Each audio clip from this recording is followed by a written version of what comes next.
आप जो बहन को आप जी देख रहे हैं, क्योंकि आध्यात्मिक क्षेत्र में माँ भी हमारी बहन ही है, भक्तमती भी हमारी बहन ही है, क्योंकि हम सब एक ही परमपिता परमेश्वर के बच्चे हैं। जब हमें ज्ञान हो जाएगा तो बहन को आप देख रहे हैं या माई को आप जो देख रहे हैं किशनगढ़ से हैं और भगत रामदेव दास जी की माता जी हैं। काफी इनकी उम्र हो चुकी है, पूरा परिवार इनका नामदानी है, परमेश्वर की विशेष दया है और अपनी नेक नीति का ये लोग अपना खाते हैं। भगत जी आर्मी से रिटायरमेंट हैं, रामदेव दास जी, उनके पिताजी भी आर्मी से रिटायरमेंट हैं।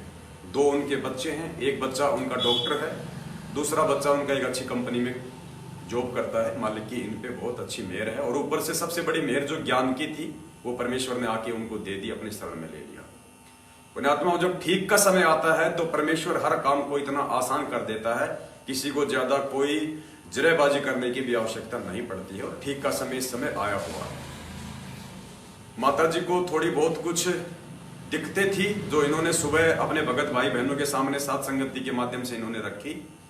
तो दास ने माता जी को कहा कि देखो, हम जिस भक्ति मार्ग पे हैं और इसकी जो खुराक है, इसकी जो गोली दवाई है, जो भक्ति हमारे परमपिता परमेश्वर सतगुरु रामपाल जी भगवान ने हमें बख्शी है, वही है।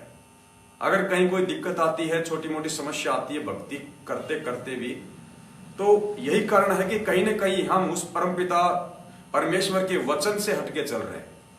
और वचन वो सत्संग रूपी हो सकते हैं, वचन वो फार्म पे लिखे हुए नियम हो सकते हैं, और वचन परमपिता परमेश्वर के मुख कमल से साक्षात कहे गए आदेश हो सकते हैं। और माई, इसके अलावा दुनिया में ऐसी कोई दवाई, ऐसी कोई टैबलेट, ऐसा कोई इंजेक्शन किसी लेबोरेटरी में नहीं है और किसी मेडिकल पे नहीं मिलता है कि वहां से हम लेके इसको खा लेंगे तो हम ठीक हो जाएंगे। तो दास ने हाव भावों को देखते हुए जो मुझे लगा उस समय, दास ने अपनी बहन से कहा कि बहन देखो, परमपिता परमेश्वर जी का ये आदेश है और यदि हम उनके आदेश को फॉलो नहीं करेंगे तो कहीं ना कहीं हम उनके मर्यादाओं से दूर हैं। और जितना हम उस भगवान से दूर रहेंगे, उनके आदेशों से दूर रहेंगे, गुरु वचन से दूर रहेंगे, परमात्मा भी हमसे उतनी ही दूरी बना के रहेगा, उतनी ही दूरी भगवान हमसे रहेगा बना के। तो बहन ने कहा कि भगत जी क्या है, मैं समझी नहीं, आप मुझे थोड़ा सा बताइए। तो मालिक ने कहा कि बहन देखो, वैसे भी आपकी उम्र बहुत ज्यादा हो चुकी है और आपको कोई अहंकार मान बढ़ाई का तो सवाल ही पैदा नहीं होता, क्योंकि आप उम्र के उस स्तर पे हैं। तो बहन ने एक सोने का बहुत ही मोटा सा एक वो पहन रखा था, जिसको यहाँ क्या बोलते हैं भगत जी? मादरिया, जिसको यहाँ पे मादरिया बोलते हैं। हाँ, उसको मादरिया बोलते हैं। और नाक में बहन ने एक सोने की मोटी सारी नथ पहन रखी थी और हाथों में, भगत जी अगर हैं तो एक बार थोड़ा सा एक बार भाई बहनों को हम दिखा दें, क्योंकि लोग जानते नहीं जो देश विदेश में। कहाँ रखी है जो आपने जो निकाली है अभी? अच्छा अच्छा, आप यकीन नहीं करोगे, हाथों के अंदर कम से कम भगत जी उसका कितना वजन होगा? एक का 250 ग्राम। यानी बहन ने दोनों हाथों में जो एक ऐसे डिजाइन किए हुए, जो परंपरागत यहाँ पे जो पहनती हैं, जो हमारी जो माता बहनें जिनको शादी में दी जाता था, जब उनका विवाह होता था, तो कम से कम भाई नहीं तो दोनों का वजन आप जी 400 ग्राम के आसपास उन दोनों का वजन जो बहन ने हाथों में पहन रखा था, सोना माई ने जो आज तक नहीं उतारा कभी भी। आज केवल छोटी सी साध संगति से और 5 मिनट इनको परमपिता परमेश्वर सतगुरु रामपाल जी भगवान का एक छोटा सा एक सत्संग सुनाया गया था। भगत जी मेरा मोबाइल रखा, देखो वहां सामने बुलाना। एक छोटा सा इनको सत्संग सुनाया गुरुदेव भगवान का, जिसमें उस समर्थ परमात्मा ने सोना पहनने के विषय में अपनी आत्माओं को क्या निर्देश दिए। सोना आ गई, चांदी आ गई, आर्टिफिशियल आ गई ज्वेलरी, बस एक छोटा सा सत्संग बहन को सुनाया था। और आत्मा ये परमात्मा की है, तुरंत इनके ऊपर वो वचन असर कर गए।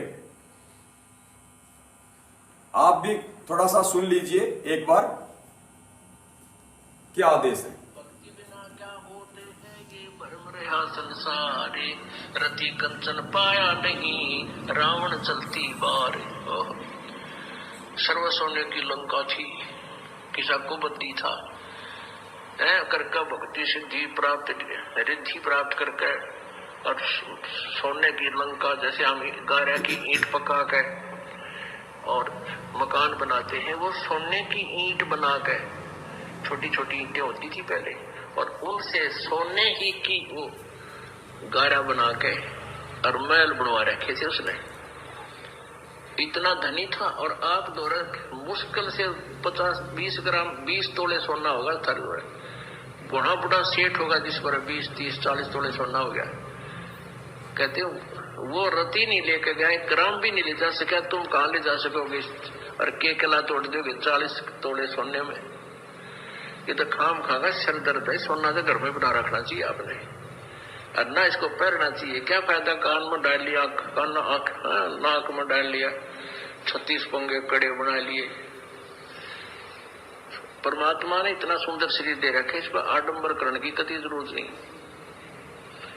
इसे भगवान रुष्ट होता है। भगवान की भक्ति करें, चाहे किसा भी शरीर है, काला है, गोरा है, जैसा भी मालिक ने दिया है, इसमें हम परमात्मा पा सकते हैं। इस काया का गर्व ना करियो के काला के गोरा रे, और बिना वजन कुछ काम नहीं आवे, चाहे इतर छड़को चार हो रहे। तो परमात्मा धीरे धीरे, क्योंकि हम इतने इस सामाजिक माहौल में हम इतने गहरे चले गए कि वहां से वापस आना अपनी पटरी पे हमारे लिए कठिन हो रहा है।